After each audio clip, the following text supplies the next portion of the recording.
ऐसे ही एक केस हमारे पास आया था। यहाँ पर ये हैदराबाद की लेडी हमारे पास आई थी। She was almost 65 year of age lady. मतलब बहुत डिल्यूजेंट, उसको देख के भी लग रहा था कि वो नॉर्मल नहीं है। She has some psychiatric issues. वो एक किसी एनजीओ के थ्रू आई थी और उनके साथ एक एनजीओ की काफी सीनियर लेडी भी आई थी। She was a doctor. जब उन्होंने केस डिस्कस किया तो उन्होंने मुझे बताया कि उनका एक ही बेटा, उनके हस्बैंड की डेथ हो चुकी है। She has only one son and वो मैरिड है। उसकी भी एज अप्रोक्सीमेटली 40 ईयर्स की है। उसका जिसके साथ शादी हुई है, it was a love marriage. जिस लेडी के साथ उसकी शादी हुई है वो लेडी ठीक नहीं है। She is a window. और उसके जो फर्स्ट हस्बैंड है उसकी डेथ जो हुई थी वो नॉट अ नेचुरल डेथ। इस लेडी ने उसको मारा था और वो भी ब्लैक मैजिक करके मारा था। वो और उसके जो पेरेंट्स हैं, they are into black magic. वो बहुत ज्यादा ब्लैक मैजिक करते हैं और उसी तरीके से उन्होंने उसको मारा था, फर्स्ट हस्बैंड को, because of monetary, because of property reason. अब इससे यानी उनके खुद के बेटे से भी उनका शादी, उस लड़की का शादी करने का रीजन यही है क्योंकि आई एम टू रिच। उस लेडी की मल्टीपल करोड़ की प्रॉपर्टीज थी कि उससे उसकी प्रॉपर्टी सारी लेना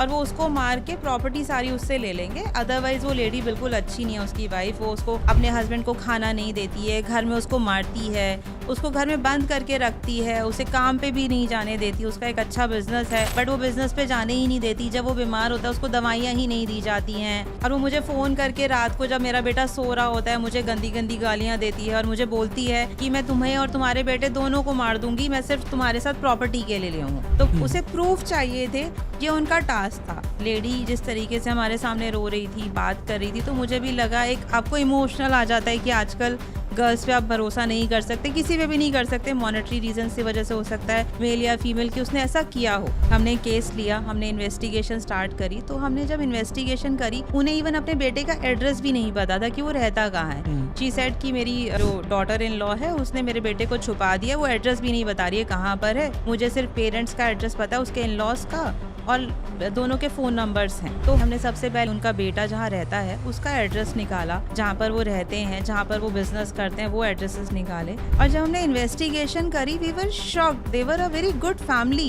एज अ कपल। वो बहुत खुश हैं। जो बेटा है उनका, वो रेगुलर बिजनेस में जाता है, रेगुलर अपना काम करता है। हमारी टीम उससे मिली भी, बात भी करी। ही वॉज वेरी नॉर्मल, बिल्कुल अच्छे से रहता है, बात करता है, अपनी वाइफ के साथ घूमने जाता है, अपनी बेटी को स्कूल छोड़ने जाता है, रेगुलर ऑफिस जा रहा है, इवनिंग में वाइफ के साथ घूमने भी जा रहा है, वो मूवी देखने भी जा रहे हैं, वो डिनर्स पे भी जा रहे हैं। एंड एक जो परफेक्ट फैमिली होती है वो उसी तरीके से दोनों हस्बैंड वाइफ रह रहे हैं। बेटी के स्कूल में भी वो रेगुलर विजिट करते हैं। बिल्कुल नॉर्मल फैमिली थी।